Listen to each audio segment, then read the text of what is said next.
Assalamualaikum warahmatullahi wabarakatuh. Perkenalkan, nama saya Dina Sagita dan rekan saya Anissa Regita yang akan mempresentasikan flow map yang kita rancang yang berjudul dengan retensi rekam medis di rumah sakit A. untuk memenuhi tugas ujian akhir semester mata kuliah analisis perancangan sistem informasi. Nah, sebelum masuk ke contoh flow map yang kita rancang, di sini kita akan menjelaskan tentang definisi retensi rekam medis terlebih dahulu. Nah, retensi rekam medis adalah suatu kegiatan pemilihan rekam medis aktif ke inaktif, di mana file tersebut disortir satu-satu untuk mengetahui formulir yang memiliki nilai guna yang bisa digunakan untuk keperluan rumah sakit dalam penelitian atau pendidikan.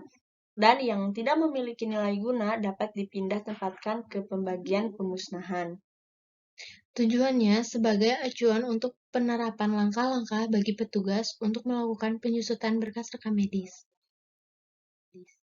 Nah, berdasarkan SOP, terdapat langkah-langkah penyusutan berkas rekam medis sebagai berikut. 1. Petugas memilih berkas rekam medis yang sudah disimpan sekurang-kurangnya 2 tahun, terhitung dari tanggal terakhir berobat di rak penyimpanan. Kedua, petugas memindahkan berkas rekam medis aktif ke rak penyimpanan rekam medis inaktif. Yang ketiga, simpan berkas rekam medis inaktif selama 2 tahun. Jika setelah 2 tahun pasien tersebut tidak kembali berobat, maka berkas rekam medis dapat dimusnahkan. Nah, di Permenkes 269/2008 tentang rekam medis, dikatakan bahwa rekam medis dengan usia 5 tahun sejak kunjungan terakhir dapat dimusnahkan, kecuali resume medis dan informed consent, di mana disimpan selama 10 tahun. Nah, sekarang kami akan mencontohkan prosedur retensi di rumah sakit A yang kami rancang. Pertama, petugas penyimpanan rekam medis menyerahkan berkas rekam medis ke petugas penilaian untuk dilakukan pemilihan rekam medis aktif dan nonaktif. Yang kedua, berkas rekam medis aktif akan diserahkan kembali ke petugas penyimpanan untuk disimpan di rak penyimpanan rekam medis aktif.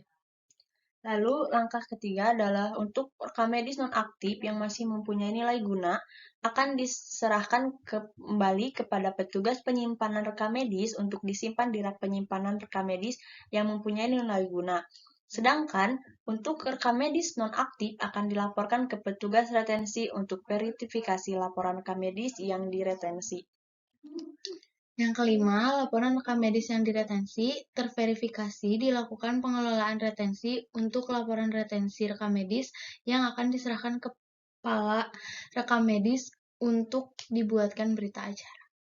Nah, di sini ada contoh dari flow map retensi rekam medis yang kami rancang di salah satu rumah sakit A. Dimulai dengan petugas penyimpanan rekam medis yang menyerahkan rekam medis kepada petugas penilaian untuk dilakukannya pemilihan rekam medis inaktif dan aktif. Jika rekam medis masih aktif, akan dilakukan pengembalian ke rak penyimpanan aktif dan diserahkan kembali kepada petugas penyimpanan. Tapi jika rekam medis non-aktif tapi masih mempunyai nilai guna, akan diserahkan kembali juga kepada petugas penyimpanan untuk disimpan di rekam medis yang mempunyai nilai guna. Dan jika rekam medis yang non-aktif dan sudah benar-benar tidak aktif, akan dilakukan pencatatan rekam medis non-aktif, lalu dilaporkan ke petugas retensi. Lalu akan diverifikasi laporan yang diretensi. Lalu, laporan rekam medis yang telah terverifikasi akan diadakan pengelolaan retensi.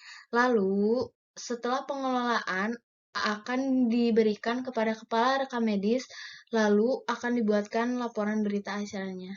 Dan selesai Retensi dilakukan.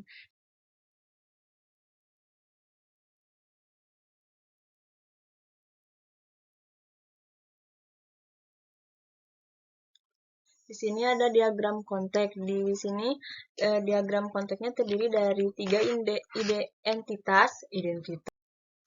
Nah, di sini ada DFD level 1, yaitu ada petugas penyimpanan rekam medis, petugas rekam medis, dan kepala rekam medis. Di sini ada petugas rekam medis. Petugas rekam medis menginputkan ID untuk mengolah data kunjungan. Lalu setelah itu berkas rekam medis direkam oleh dokter. Setelah itu, lalu dokter membuatkan laporan. Setelah itu, pengolahan data kunjungan ada rekaman poli juga. Dari rekaman poli akan dibuatkan laporan.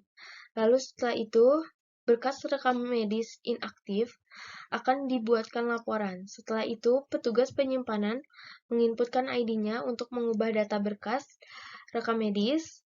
Setelah itu, rekaman pasien atau data pasien akan direkam dan diberikan laporan. Setelah itu, ke kepala rekam medis akan dibuatkan laporan-laporan yang hasilnya nanti akan menjadi laporan sertifikasi.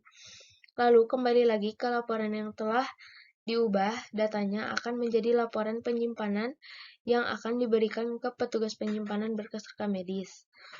Dan laporan yang telah dibuat oleh kepala rekam medis dan telah diolah, datanya akan menjadi laporan kunjungan dan kembali ke petugas rekam medis. Terima kasih. Kesimpulannya adalah berdasarkan hasil penelitian yang telah dilakukan di Rumah Sakit A, maka dapat disimpulkan di antaranya kegiatan retensi rekam medis ini ialah dimulai dengan proses pemilihan rekam medis yang sudah tidak aktif dilihat dari terakhir kunjungan selama 5 tahun ke belakang. Proses pemilihan rekam medis belum terkomputerisasi, yaitu petugas harus mengeluarkan berkas terlebih dahulu dari satu rak, kemudian berkas itu dipilih dengan melihat satu persatu berkas aktif tersebut. Jika ditemukan berkas rekam medis pasien yang dikategorikan tidak aktif, maka berkas tersebut dikeluarkan dari binder. Cukup sekian presentasi yang dapat kelompok kita sampaikan.